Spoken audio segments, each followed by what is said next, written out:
I would like to take a moment and thank both Tom and Jerry for facilitating this session on manufacturing. Not going to give too much of an introduction to them other than it is time for the Tom and Jerry show. So take it away, Tom and Jerry. It's actually the Jerry and Tom show. Jerry's in the lead on this one, but it sounds better that way.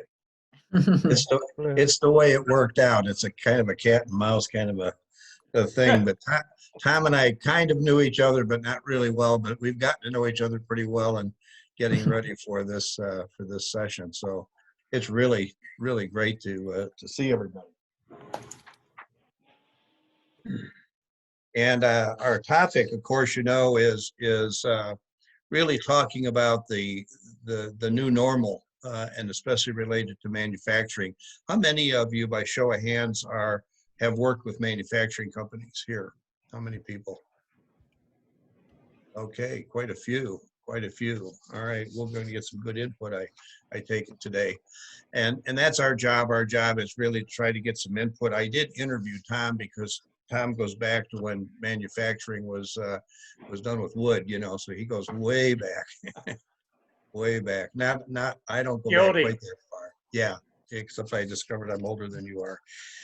But we're going to really try to dive into that topic. Before we do, though, I wanted to just do a little roundtable here and get some opinions from everyone about what is the definition of new normal. Boy, that's a phrase popping around all over the place now.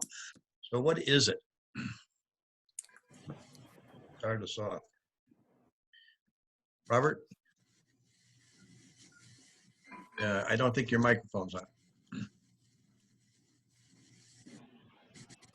I don't think we found it yet. I think we're in such a state of flux right now that we don't know what the new normal is. But I think in a few months, we'll understand a new normal might be something that shows people from home more readily, more comfortable with it, finding more productivity. Things of that nature will become the new normal. But for now, I don't think we're there yet. Okay, that's a good point. You know, we're in a state of flux, that's for sure. Anybody else have a thought about just the definition of? Jerry, I would describe what we're experiencing now as the new abnormal. And that's a personal thing for me because I refuse to concede that what we have now is normal and is going to continue. But, you know, question is for how long? And I think we're going to phase into different different stages of what the new normal at the end of 2021 might look like. And I say that because when there's that's what some of the predictors are saying about when we might have a vaccine that would allow us to have full sporting arenas and all the other things that we were used to in the old normal. So, you know, there's going to be an interim normal, and I believe that it's going to be about to what extent are people going to be safe in a non-social distancing or even a social distancing scenario. Yeah, absolutely. Even if there's a modified structure as it rolls out, and we know some states are beginning to loosen the ties up a bit. It'll be interesting when we talk about abnormal. That's going to be abnormal as it goes along. So that's going to be interesting. Anybody else have a thought about? Yeah, I'm sorry. Yeah, I would suggest we just not use the word normal or abnormal. I've called it a new reality. Okay. Because that's really what it is. That's more correct to what it is. It's a reality. And so to call it normal or abnormal, I don't know. You know, just when we think we've hit normal, it goes abnormal again. So, I mean, that's just the term that I use now on a regular basis is, you know, what are you going to do in the new reality? That way we stay focused on what is real and not, you know, stray into that fantasy land of the way it was or whatever our definition of normal might be. So let me do a follow-up question. Doug, I'll come right back to you. Follow-up question for you, Rick, is so is the new reality the same as the old reality before this happened, before coronavirus happened? Not at all. Okay. I base that on, the way you were doing whatever you were doing 6 months ago is based on a whole new set of and how you're doing it now are based on a whole new set of assumptions. And so, how you react to reality is, like anything else, is going to be based on what those assumptions are, and that therein lies the challenge and the opportunity is, what are those assumptions? So. Great, good. Doug? This is hot off the press. Several of us were just on a call with the National Center for the Middle Market. And this is a survey of 200 executives in manufacturing, well, in middle market specifically. And you can kind of see where they believe is going to be when they're going to go back to full capacity. So it just kind of gives you a sense of kind of what people are thinking. Hey, Doug, what size companies are these? Middle market, 10 million to $1 billion. Okay, cool. So the 1 out of 5, Doug, must be supporting commercial aerospace? Cruise lines. Out here. It was interesting. The people that spoke to this were in the plastics manufacturing business, and they were in the restaurant and hospitality space with multiple locations. So Doug, that's 60% of the folks expect to be back to full capacity within a quarter. Very interesting. So, yeah. And like some people up here, for example, there was somebody that was talking about they're in the kind of the power sports business with jet skis and those kinds of things, and they had their biggest March in history because people were looking for things to do when they couldn't go to work, and they were looking for social distancing. So it really is industry specific, or different industries play this thing out totally differently. Yeah, that's a very good point. And the question is going to be, what industries do you serve, and how fast are those industries going to come back? Because obviously we're following those trends, right? That's what's happening. Okay, that is great information. Hey, Jerry, I'll add something to this, and that is, I heard what Rick just said, but there's a guy down here, his name's Thomas Heath, and he hates that new normal. So he calls it the temporary normal. And it may be that what Brown just put up, which is 60% of the people think it's going to last another quarter. It might be a temporary normal.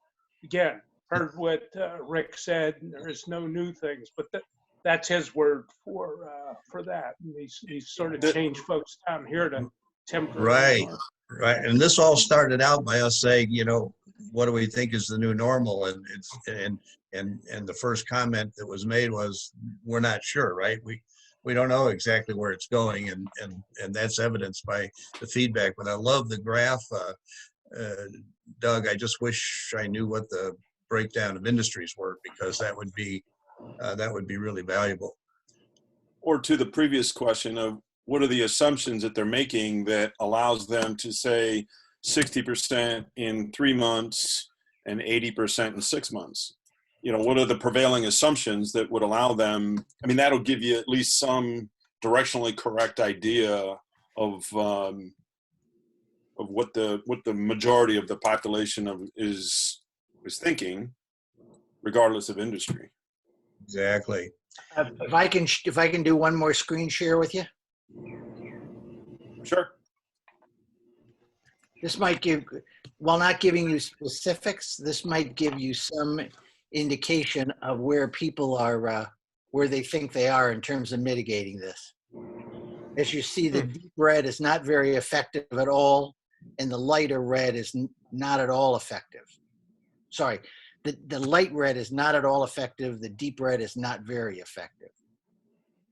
And it's not surprising that the supply chain is the high bar. Supply chain is the high bar. Not at all. So again, it's just another set of data points to pop into your mind. All right, Jerry, I'll stop. I'll stop. No. Cover what you wanted to cover. No, the whole point of this was sharing, and that's what we're doing. And I like a guy that walks in with some graphs in his pocket. That's a pretty good deal. Well, this was literally from 1 to 2 o'clock this afternoon. Okay. So in the case of supply chain, what answers are they looking at, right? I mean, some of the supply chain is in China, and that's pretty much going to be a national policy thing, I think. But a lot of the supply chain is local. And so what options do middle market people have of dealing with their supply chain? Well, I think, and Grant, you were on that call, weren't you? No, I was not, Doug. I had conflict, but Doug and several has been talking about this, and my answer to that question about the new normal is relative to what? Because depending on what business you're in, or the relative chaos is really the question. And so I've been doing a lot of work with respect to studying agile organization structures, and have been saying, hey, if you were planning an organization for the 20th century, you're not going to make it through the 21st. So you better get it ready, because there's chaos out there. Whoops. Well, here's proof of it. Well, and this is reintroduced in my mind anyway. In some cases, I've reintroduced this idea of business continuity. Yeah, sure. Yeah, I mean, that's a term that we've all used in the past, but I think we got a bit careless and reckless, with a good economy, or, whatever your reason is. But this has certainly brought business continuity back into play, whether your supply chain is in China or, right down the street. Right. Absolutely. I want to make a comment though about China. I'm going to kind of push you guys back a little bit. I just got off the phone, or off a call. We were working with populating information about Baltimore and Xiamen, which is a big port in China. It's part of our sister city relationship. And rather than assuming that there'll be some sort of a federal issue with your local supply chains in China, I highly encourage you to encourage your clients to reach out to, like in our case, it's the U.S. Commercial Service out of Baltimore, the Maryland Office of Commerce. They're very active in what we're doing in China. There's no signs of it stopping. Oftentimes what might be high at a global level is just not true at a local level. So I really encourage you to reach out and find out for sure what's going on, because it is absolutely not true in Maryland and Baltimore. Interesting. Let me ask a different question here, and I don't know if Tom is as astonished as I am about the amount of feedback just on the new normal question. That's interesting. No, I'm not. You're talking to talented, trusted advisor affiliate. I know I'm in the right place then. All right. I asked the question of Tom when we connected up and said we were going to co-host this, and I said, what's unique about manufacturing? So we're here, of course, today to talk about manufacturing, and he said they make stuff. I thought that was really profound. That was really profound. That's deep. But I'd like Tom, if you can step in and talk a bit about manufacturing and about some of the things we talked about. For instance, the difference between essential and non-essential people out there right now, and the thing about non-durable and durable products and so on that we discussed. So. Sure. Well, I did talk when Jerry asked me. I said, "Well, they make stuff, but on a large scale." Well, I Googled it, and son of a gun, if the answer to manufacturing isn't make things on a large scale, except that put using machinery. So my very first company, as Doug knows, was Procter & Gamble, and they made lots of bars of ivory soap on a very large scale and using machinery, and there are plenty of other things that Procter & Gamble makes. So the definition we got is out of Google is pretty simple. You make things on a large scale using machinery. So you can be an artisan and make things, but it's got to be on a large scale. with machinery. Then what Jerry and I talked about is there's essential and non-essential. Oftentimes it gets down to consumer non-durables. So my first two businesses, Procter and Gamble, you betcha. And I think Doug was in the paper division. You betcha they're making Sherman paper 24 hours, 24/7, every day of the week. They are running like crazy. And I also work for PepsiCo, and PepsiCo has Frito. There's plenty of Pepsis going out. People are eating chips because they don't know what to do. So those businesses are really pretty business. So the consumer non-durable businesses are moving along. Then there's consumer durables. And in Charleston, believe it or not, we have a plant that makes 787. Boeing makes 787s. They're on pause right now. We have a Mercedes-Benz plant. They have been on pause, but they're starting back again because they make Sprinter vans here. And if you've probably seen a few Amazon Sprinter vans around, I think Amazon's calling them back to work. We have a BMW plant in upstate, up in Greenville. They're going back to work next week, but they've been off for a couple weeks now. And then Volvo, we have the only Volvo plant in America. That's going to start on May 11th. So consumer durables aren't, in the aircraft industry, it's going to take a while. Boeing has started back up in Washington, but they're not talking about a date to restart here right now. So it's a matter of what's essential. And we talked earlier, as Grant talked about the chaos. Quite simply, there's some chaos at some of these companies that are running 24/7. Certainly, Amazon is chaotic right now, and UPS are chaotic. So, quick pause. Thoughts on that? There's some people are really busy as can be, and other folks aren't as busy. Well, one of the things I'm curious about is, and you fellows are closer to big manufacturing than I am. In the restaurant business, I'm starting to hear that's not manufacturing, but just as an example, we takeout works for us, online ordering works for us. Should I go back? Well, why should I go back and hire all those people? Is the same thing happening in manufacturing? Well, I can run 100,000 square feet with 2 people, or I can run it with 10 people. So I had a few automation projects. Why don't I push them harder? The more I can do without people that get sick, the better off I'll be. Quite related to that, though, with the car industry. I mean, 60 Minutes had a story in the car business last night talking about their conversion to ventilators. Yeah. And they found it valuable because it's going to teach them how to reconfigure their lines to be safe. So you can say a car company's starting up again, it's probably going to take them a month to get back to production. They're going to have to redo an awful lot of stuff just to comply with the distancing rules. Yeah, quick turnaround setup is what you're talking about, huh? Yeah, the setup, but I'm just their comment is they learned a lot for their car business because they are going to have to redesign their lines to be safe from a health standpoint, from a union standpoint. Absolutely. Grant, I will get back to you on that in a little bit, but I'd like to hear, and Jerry would like to hear some more input on what you guys think about manufacturing. Good, go ahead. Well, Any other thoughts? Go ahead, Doug. I talked with one heavy manufacturer over the weekend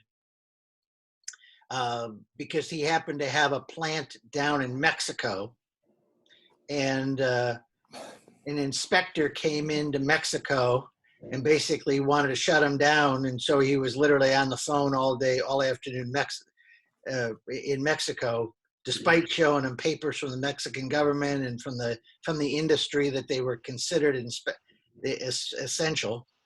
And lo and behold, as soon as they gave the inspector $1,000, the issue went away. Oh, geez. Oh, my God. So he doesn't really know whether this is a one-time thing, whether it's a scam, but on a broader sense, he was telling me that based on everything that he's doing in his industry, which is basically the truck and trailer industry, that they're expecting that instantaneously in this 4-week period, that estimates have just dropped by about 45% in terms of what's going to be built this year across all trailer manufacturers. So, and they're saying that they're looking at this as maybe a lot of fleets are using this as an opportunity to right size fleets. And so while orders have not necessarily been canceled, they've been pushed out, not unlike what's going on in Boeing. Mhm. Yeah. I've, Other thoughts from the group? yeah, I'm in Yep. the Detroit area. I've got a couple of small machine shops. Their biggest issue is that unemployment is paying their guys more than they pay them on an hourly basis. So getting them off of unemployment, people are going to stay off as long as they can. So they've got the government to compete against. But they're also going to pull back, or not pull back, but bring people in more slowly. They're not going to put the word out and 100% of the people come back. They want to put it out and bring the right ones back, and almost use it as an opportunity to do some slight right sizing with their workforce. Because I think all of them that I've talked to have said, yeah, we could probably get more out of the people that we have. It's been, I don't know, it's been a bit, I don't know. You know where I'm getting at here. They just think that they can get a little bit more productivity out of the people that they have. So they're thinking about that as they're coming back. My son works at a Ford plant right now and making the F-150, which is probably the most profitable vehicle Ford has right now. And they're launching the new model that he's involved in. And they're trying to figure out a tag teaming process for them to come back and work on the line and launch it, social distancing and all that other stuff. And they're really thinking differently about how they're going to space things. They can't change the lines, at least not in the automotive plants right now. So they're going to run it in different shifts and with fewer people per shift if they have to. But there's going to be a lot of changes. Really. One of the things that Tom and I discussed about this whole issue was that this is not the first time something like this has happened in the world. We talked about things like the Black Plague, like the 1918 influenza epidemic. We talked also about World War II. And think about how manufacturers had to retool both for the war so they could supply what the war needed, but then also after the war. Think about what happened when all these guys came home, and there were all kinds of needs now, and how these companies retooled quickly. And we see some of the same exact thing happening. Think of the creativity that's happening right now in manufacturing, not just manufacturing organizations. We have a lot of engineering companies as clients. They are very busy, extremely busy, backlogs of work, the opposite of most of our clients, but really, really, really hectic operations going on. They can't find enough people. And in fact, we have two sides to our business. We have a training and development side, like most of us here, and we also have a hiring side of our business. And the hiring side is what's happening. Our clients are reaching out and saying, we want to find people. And I think this goes back to the conversation of saying we have a chance for upgrading. We have a chance for finding some people in the market that were maybe dissatisfied in their former jobs, weren't doing anything about it, but now, because they've been furloughed and so on, they are. And so we're seeing, we are just entering those markets. So it's going to be interesting to see who we find out there for these clients. But Uh, that's what we're seeing, you know, real time out here is essential businesses being overloaded and having way more on their plates than they're built for. And they're trying to retool and find new people and those kinds of activities, whereas other clients, of course, are dormant. So we have two different sets of realities to deal with right now as business consultants, right? So that's true. So you have some manufacturers that are essential and some that are not. Good question. I mean, here, all manufacturers are essential, Okay. and not all of them are busy. So I have one that's not, right? They manufacture cake decorations. They're not essential. You would think in Detroit that automotive suppliers would be essential, but a lot of their supply chain has been deemed by our governor as non-essential. So they can't make parts legally, although they're finding ways to serve their customers because they're non-essential. So it's, I've got a client up in Toronto, Canada, or near Toronto, that the way they decided was that if they're an employer of a certain amount of people in that area, they're considered essential just because they're an employer, and they deem them essential and they're staying open. But equal or bigger companies here in Detroit on this side of the border that, you know, they're not, well, if you're defense, you're essential. If you can make masks and things that are considered essential right now, they'll let you stay open, but they're telling everybody to go home. It's tough. So I'd like to make a couple of points. You know, I work with manufacturers, and one of my clients, they are, you know, making face shields now. They didn't make face shields, but they made, you know, sheet products. So they learned how to make face shields very quickly, the materials for it, and then they also learned very quickly how to put them together. And even the owner said that, you know, one of his daughters and some of her friends don't have enough to do because they're not in school.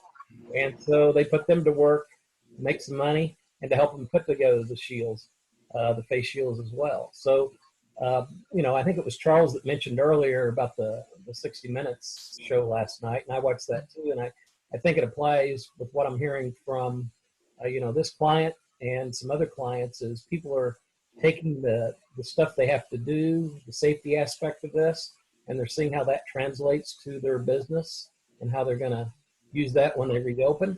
And I think the other thing that's going on is that people are, just like that example I gave, are more flexible, learning how to be more flexible and how to adapt and how to get things done faster. You know, just like the respirators got done from concept to starting to manufacture in about 3 weeks. When the car assembly plants are normally shut down, they're shut down for a couple of weeks during the summer. Historically, it's kind of how they do it, and then they're back up in a couple of weeks. And so, you know, I think people are learning how to be flexible and how to adapt. And some of the other people that I'm looking at working with of some things that got put on hold, they're talking about, hey, we're going to get back to this, and some of this is things we're going to do are even more going to be even more important whenever we can loosen things up so people can travel and get to bed. So I think you know, there's always a big negative to this, but there's also some positive things that are going to come out for a number of manufacturers in terms of looking at productivity and the profitability of how they run the business. When Jerry and I were talking, it was the very issue I said is Americans are flexible and innovative. They Yep. go to making different things like some of the protective equipment right now. Think about World War II. People went from making cars to tanks and other areas. They just adjusted, and then they got back to whatever they had to do, or they kept making them. So what's amazing about Americans is we're flexible, we're innovative, and adaptable, to use your words as you go through it. Other thoughts on what we're doing through this very interesting, crazy time. No one will deny it's crazy. I'm just curious how, we've got the pandemic, of course, but we also have some crazy times with the oil industry that obviously has some impact on manufacturing here and there. I'm just curious what others are seeing as far as, because I'm hearing from some of the mid-sized manufacturers in this area that they're feeling the double pinch. So I'm just curious if anybody else is hearing that as well, or it's just the pandemic is, making all the headlines. On the conference call that I just got off of, one of the guys that was interviewed happens to be in the plastics manufacturing business. And so right now the oil companies are more than willing to send him the raw materials to make plastic parts because the rest of the business has tanked so bad. Right. So from a supply chain perspective, that's not an issue for him. And if anything, it's probably benefiting him from a cost perspective. Okay. Yeah, they had a big article in the Charleston newspaper today about the same thing, Doug, which is pellets, the plastic pellets that are used and going to be increasingly used. They're getting all the supply they want right now, and at a great price. Creates a bit of a mismatch, though. If you get all the supply you want, but if you don't have the demand for the final product, obviously that's. Yeah, from a business continuity standpoint, is anybody seeing that the manufacturing companies are reevaluating their supply chain? In other words, China looks risky, or South Korea looks risky, or whatever, and therefore I'm seeing two possible trends. One is China to Mexico. Mm-hmm. So whatever you bought from China, you now want to go buy in Mexico, in spite of the bribery effect. Yeah. And the other one is vertical integration. Mm-hmm. So you buy the supplier that's going out of business or that's struggling, and then you become a supplier to your competitors, but that kind of creates a funny relationship. But those are the two considerations I'm hearing. I was on a recent meeting with suppliers for Raytheon, and they didn't say what was contributing to it, but they did say that they were expecting that because of delays in their supply chain due to the pandemic, their own manufacturing would be delayed by about 3 weeks across the board. One of the guys. Sorry, I was just going to offer one other thing. Okay, please. My husband works in the healthcare industry, which is right now considered essential. And somebody was talking about hiring and turning, pivoting and turning things around rapidly. The portion of his company did something interesting a few weeks ago. They shifted to try to help make PPE, and they actually put a request out inside the company asking if my husband works more in the lab on the front end research piece of it, but they were asking if people in non-manufacturing areas of the company would be willing to help in this short-term push to support the pandemic with products there, and if they'd be willing to work extra shifts. So they were actually looking at some kind of reuse of the employees they have. I have a question. What do you all feel this will do to the process side of things for these organizations? Are they going to have to really relook at processes and how they do things? If they don't, they'll go out of business. Is that an opportunity for our network?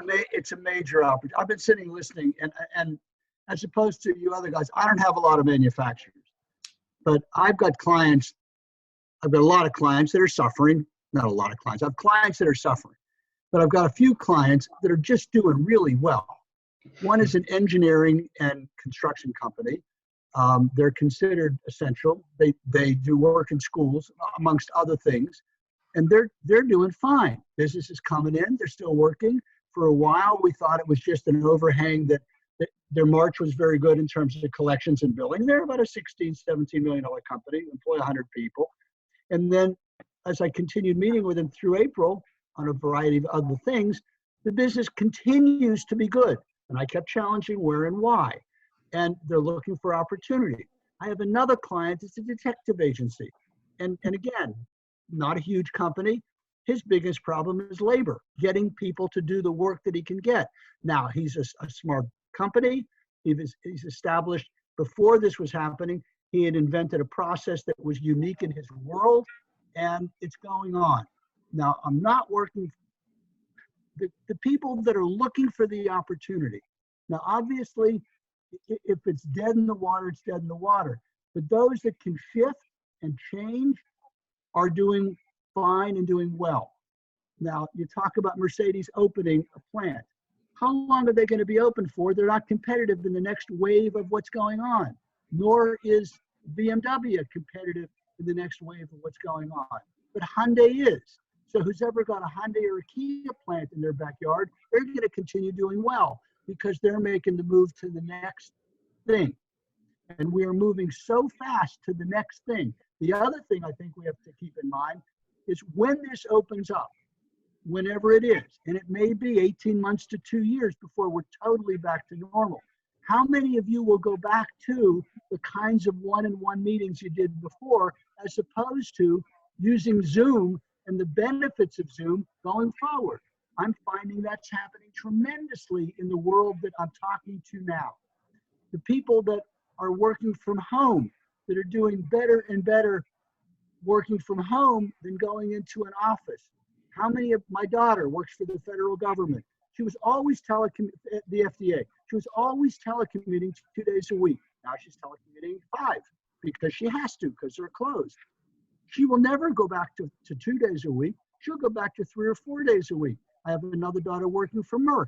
The same thing is happening there. And so that we're changing. And those that don't look to the change and do all the things that they need to do are going to be in big trouble.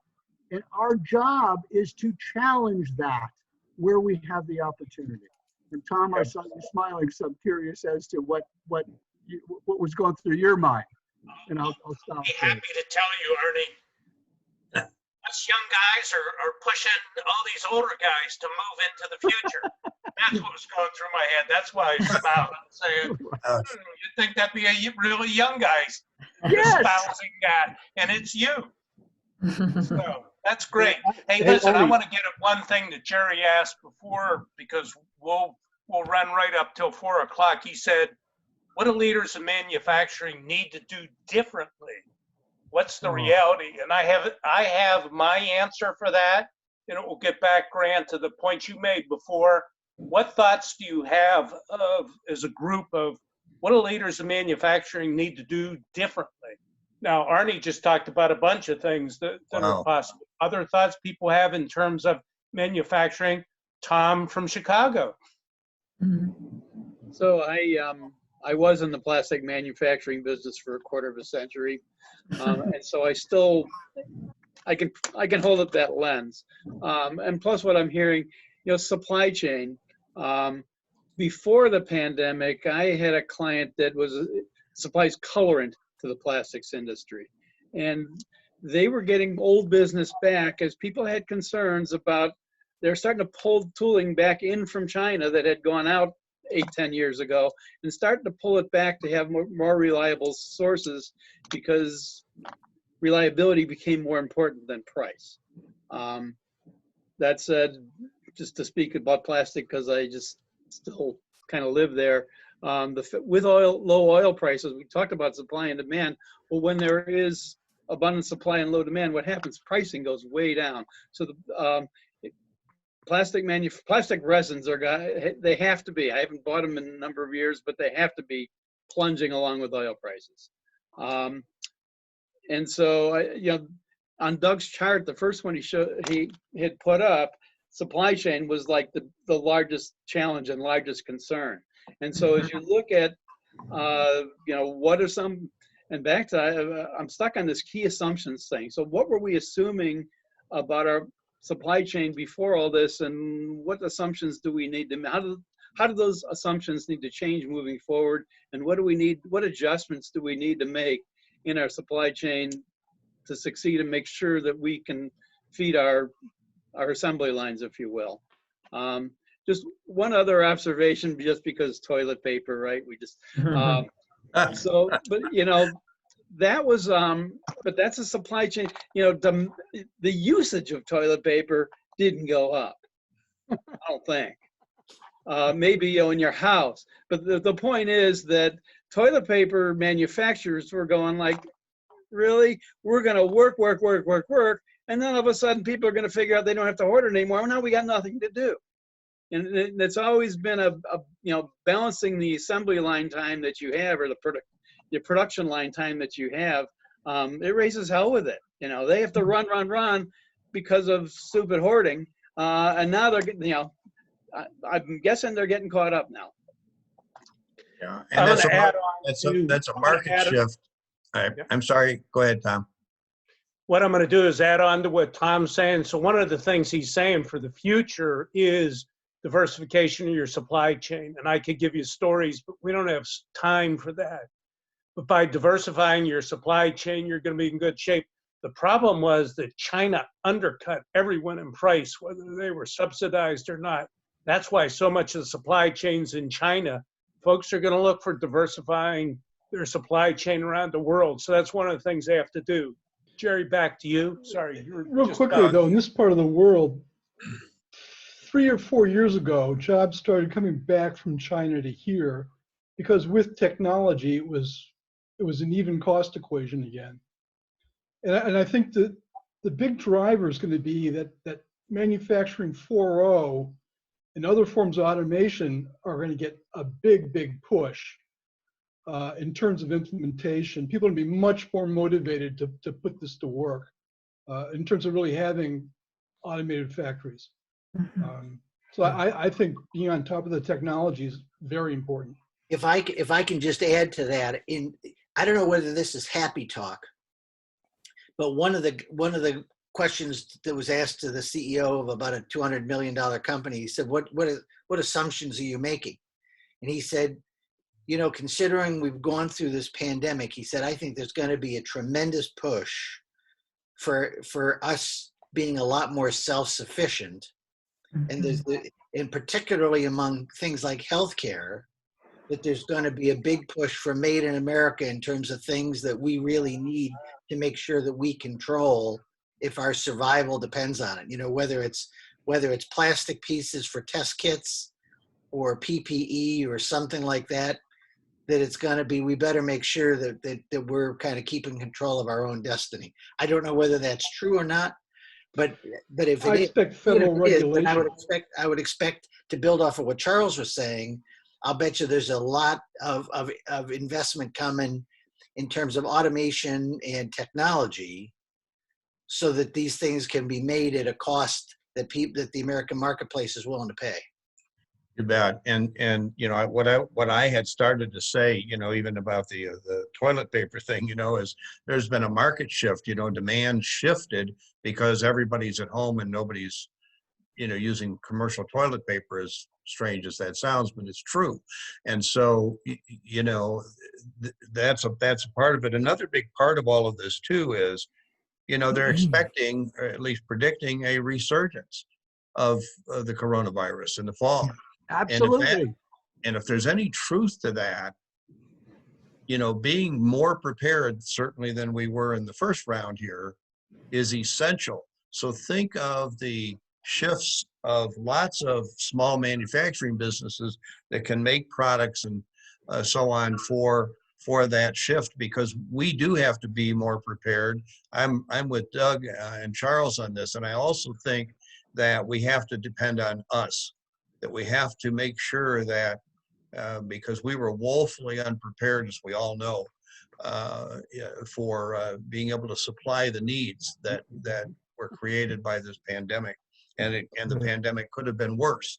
There could have been more to it than there was. And so that's a reality.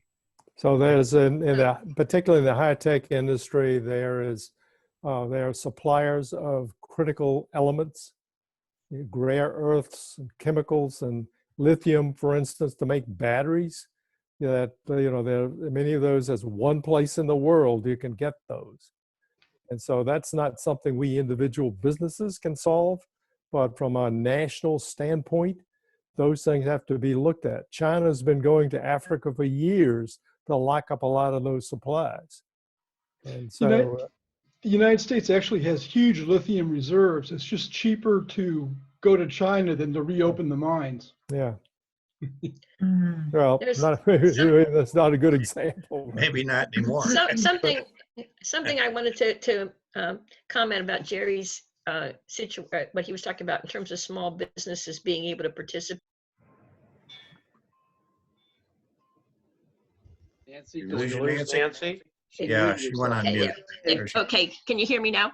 Yes. What the state of Maryland has done under the direction of the governor, and this is very much targeted to small businesses that were deemed non-essential, they are now giving them grants, significant amounts of money to help them convert their manufacturing supply chain, if you will, to manufacture like PPE, or distilleries are making hand sanitizers, and that's all being encouraged by the state government. That's where, if you will, our funds are prioritized. So I think that's an exciting opportunity for many businesses to be able to switch. Again, it differs from state to state, but that's what's going on in Maryland. I personally think we are fortunate to have a very dynamic, active, forward-thinking governor that's taking us along those lines. Okay, let me, Jerry, ahead, can Tom. I I do was that? running The a answer, what I think is the answer for advanced manufacturing? Go ahead, Tom. I think this, if manufacturing is making things on a large scale using machinery, and Grant, you alluded to this, Charles, you talked a bit about it with automation, is the new buzzword if we want to advance manufacturing. When I looked up advanced manufacturing, it's the same definition of manufacturing, except using new innovative technologies. It's computerized manufacturing lines. It's robots with digitizing. Now, many of you know I was president of Samsonite for 10 years. And in that 10-year time period, we doubled our business, but did not raise our headcount. We did that by what I called electrifying processes. We'd call it digitizing now. I think the big issue is, and so back to Arnie's point and back to what Wendy was asking about, we have processes, and I think if we work with manufacturing to get them into advanced manufacturing of using machines and robots, because that's what these car assemblies are doing. At Samsonite, we had traditional lines where you would just start with pieces and you do a traditional assembly line, and at the end of it, you'd have a hard side suitcase. I don't know how I would have reconfigured that line right now with social distancing, but somehow we'd have to have some digitizing in there and some robots. So I think that's the way we get at it. So we'll just throw that one open, and Jerry, it will take us So pretty close to let's the floor, talk and then you about can close us out. Tom. Right. social distancing you mentioned, and working in close proximity. I believe in the short-term solution to that is having better testing. I mean, if I know everybody that isn't, if I can test everybody on a regular basis to know they're not carrying it, for whatever their health status is, that if I can have some level of certainty, and I don't know to what degree that's going to be possible, but if I had a large manufacturing population in my company, I would figure out how I could do my own testing and create a system to where worker safety, we were able to cover that to where they couldn't get sick. And you look no further than the pork manufacturing plants that are closing. Mm. And I think, oh, go ahead, Lauren, you're going to say something? Oh, it's okay. I was going to say, going back to what Wendy was saying, what is our role as what we're doing? And I think our role is to either work with the clients we have, challenging them on how are they going to deal with the future, what's it going to look like in their industry, and what are they doing to do it? And if we do that, we become valuable. If we don't do that, we don't become valuable. And then when we meet new people, it's asking those questions. That what are you doing? And if we don't get under their skin and ask those questions, we have no value. Now that hasn't changed. That's always the case. But we're in such a heightened sense, a state of change and how fast we're moving. I mean, right now, I wouldn't want to be in the oil business. Anybody that owns oil wells is in big trouble, really big trouble. And that will end up moving to the natural gas business in the next 5 years. Those are major changes that are going to have ramifications through our economy for years to come. Our role has to be challenging those people that we come in contact with. Well, Arnie, that's really, you really led right into where we were going in the last little piece of our interaction today, and that is, what can we do as consultants? How can we help our clients? I was listening to Patrick Lencioni in a couple of webinars that I attended, and he said, this is not a time to think about new business. This is a time to think about how we are helping our existing clients get through this process, even just dealing with, my workforce is at home now. I mean, they're no longer in my office.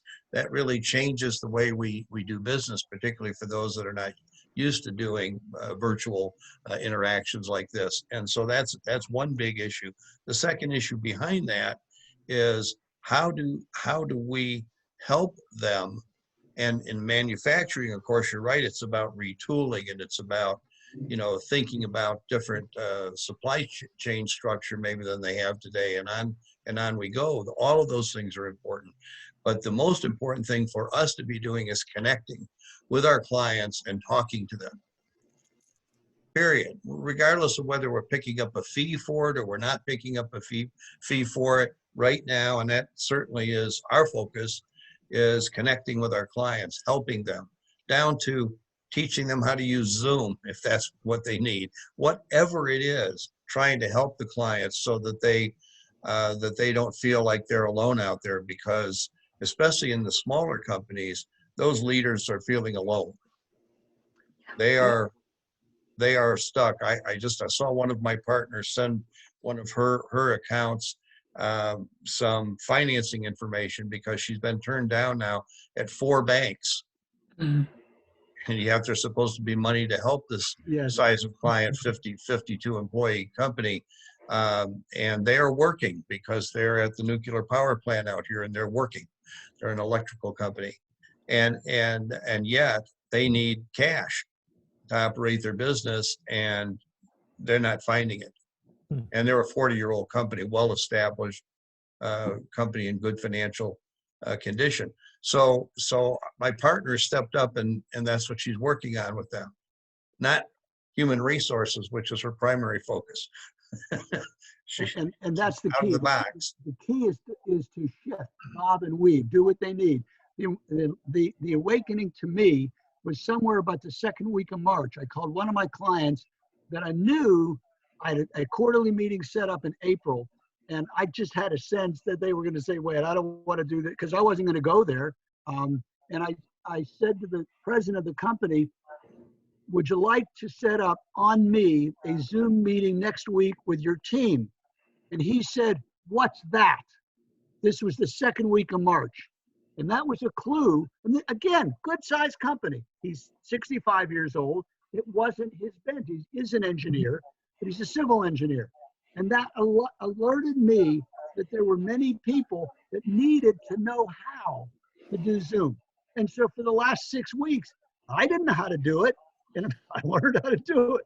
Doug started talking a couple of weeks ago about Zoom Room. I figured that one out. And so that we need to bring that to our clients. We need to bring them what's necessary. And if we can't do it, we've got to give them the referrals of people that can do it. I can't help anybody with IT, but I can give them somebody that can. And that's the point. That's exactly the point. Yeah, that's exactly the point. We have a lot of resources available to us, all of us. We know a lot of folks, maybe it's one client to another client or whatever it is, but we do have that opportunity. And so that's that's certainly is my recommendation, is that's where we're focusing, and we're focusing on helping them. It will come back. This will all come back. We're going to have a new normal too, or whatever you want to call it, a new reality, and so on and so on. But we will have. it's going to be different for us as well. But I think we need to embrace that and go after it, as opposed to just folding up our tent until it's over and hoping that there's work beyond it, because there's lots of work beyond it, right? There absolutely is. There's no question.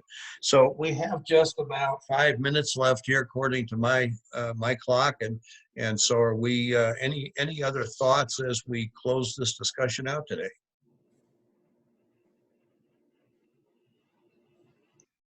Just one thought.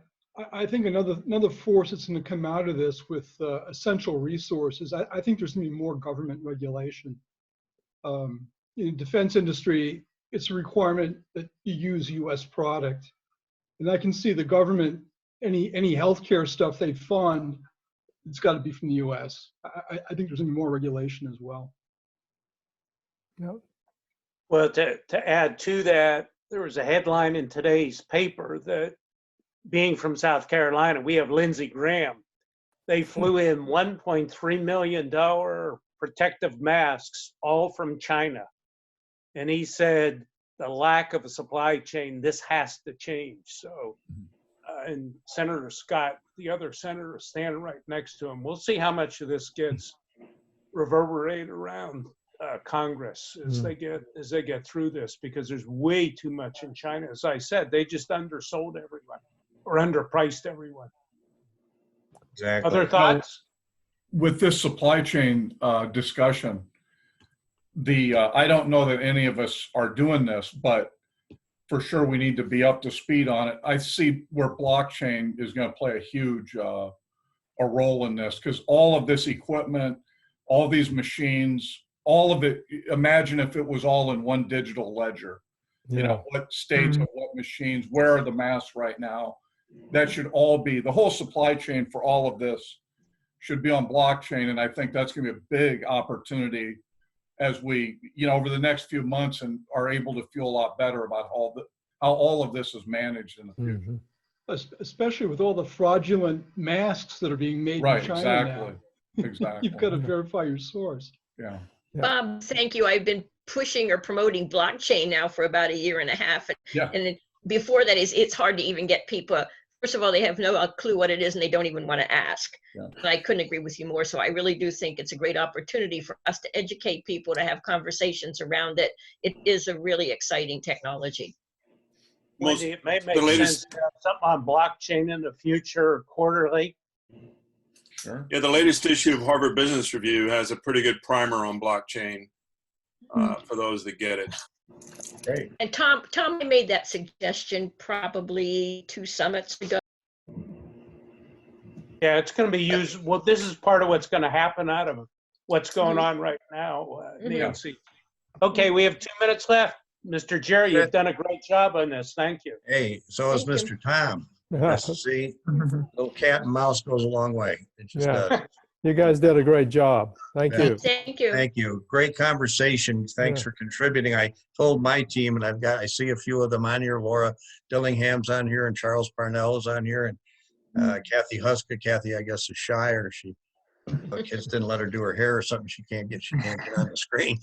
Hey, Doug, would you mind sharing those slides, perchance? I can do that. Yeah, great. If you can get those to Wendy. Well, if you wait a day, you can watch the entire hour presentation. Oh. Yeah. Okay. Yeah, I have a call right now with the head of a manufacturing association. So good. If you find it in the next few minutes, but yeah, I mean, if you can, you can. If you can't, I wrote down some of the key stats anyway, so no big deal. Rick, just shoot me an instantaneous email, and I'll just attach them and reply to you. Awesome. Put Thanks it on so much. Slack. The rest I'll send Put 'em out. on Slack, yeah. Put them right on Slack. All right. Well, hey, you guys, thanks very much for taking your time today. It was a blast. It was fun to work with all of you and talk about a sticky issue. So, but we'll just keep charging ahead. Bye, guys. Wendy. Thank you. Very much. See y'all. Thank you. Good.